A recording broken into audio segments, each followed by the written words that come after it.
Good morning, everybody. I hope everybody's having a great morning. Here today, the word is endurance. And of course, like we do every day, I'm going to do a definition from what the word means and what it means in the Bible, and then 2 Bible verses to go along with it.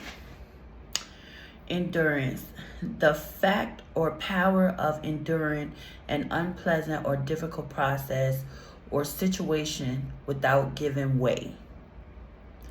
The Bible meaning of endurance, the ability to endure without falling, to find strength in God through trials, to show courage, steadfastness, and patience. If you remember back when we did patience, that was to endure long suffering. If you haven't seen that video, of course, go back to the first video.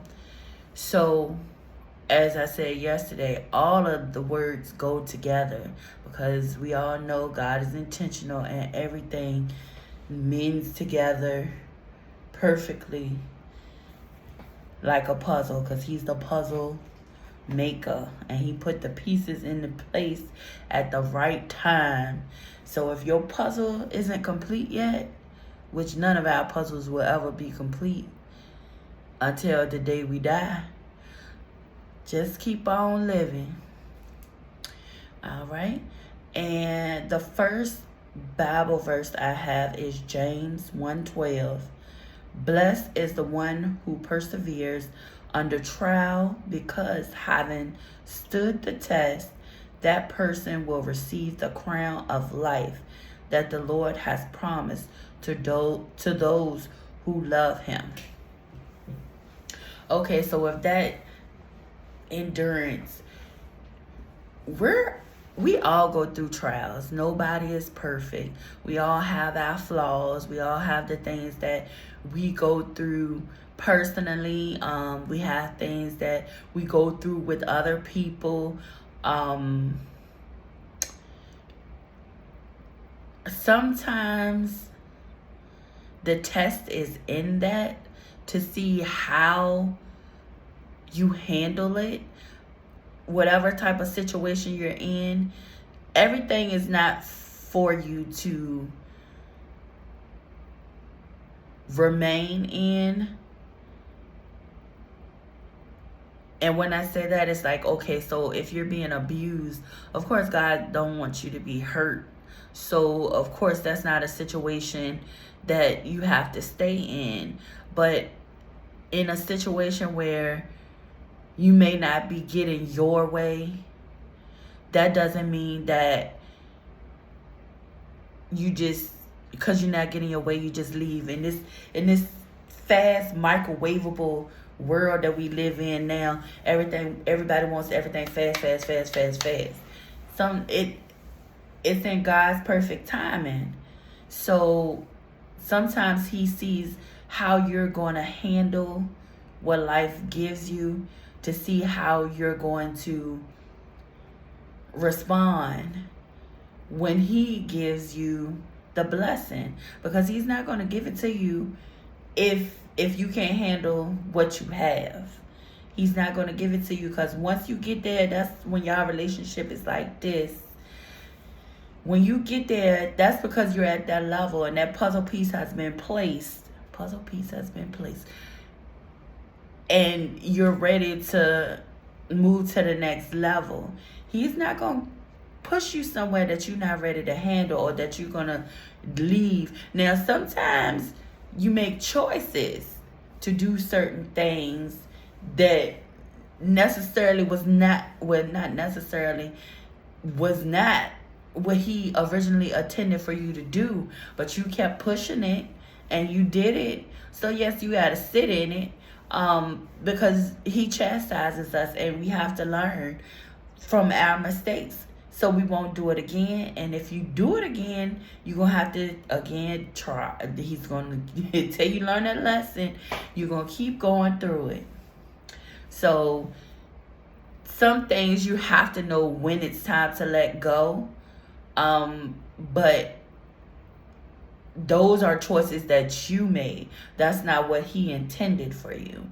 But things that's on your journey that he intends for you to do, he does see how far you can last. He's gonna see that. He's gonna check your endurance, because being with him, this is the hardest thing I've ever had to do. It is hard. It's so simple to do the wrong thing. If you just do right, sometimes it's hard. Okay. Matthew 24:15. But the one who stands firm to the end will be saved. See that? Stand firm to the end, you will be saved. He's watching you. He's watching to see how you are going to handle whatever comes your way. And you know, like we said, kindness. You have to handle people with kindness, because everybody is not on the level that you're at. And not to say you won't get angry, because we're human. Of course we're going to get angry. We all have those, oh, I know they're not talking to me. I know they're not yeah, get out your feelings. And believe me, that's a hard thing for me. But I'm trying to get out my feelings and endure some of the things that have been coming my way. Another thing too, gossip. When you get into, if you mind your own business, a lot of times if you get into other people conversation, or people bring other things to you and they putting all this stuff in your ear and saying this and saying that, and then you start giving commentary towards it, you don't know, but you picking up all that energy. All that energy is coming into you and it's making you think different things, because all of it is spirits. All of it is spirits trying to capture you, and the more you feed into it, the more you have negativity in your mind instead of positive. If you look at more positive things, or you put your head in that Bible and read your word, and I'm working on that myself, and you see all the things that God is trying to get you to, the point he's trying to get you to. A lot of things what we see, we don't do it intentionally, but it's programming. You know, they say all the time, just like, think about this. When you're around somebody a lot, you start talking like them, not trying to on purpose, but you heard what they say so much that when you go out and you start saying stuff that they used to say or that they say. So it's like, if you program yourself with the right thing, you can't do nothing but right. Not to say you won't make mistakes, but it'll be better. You'll make less mistakes. Well, yeah, that was the word of the day, endurance. I hope you all have a great rest of your day, and bye.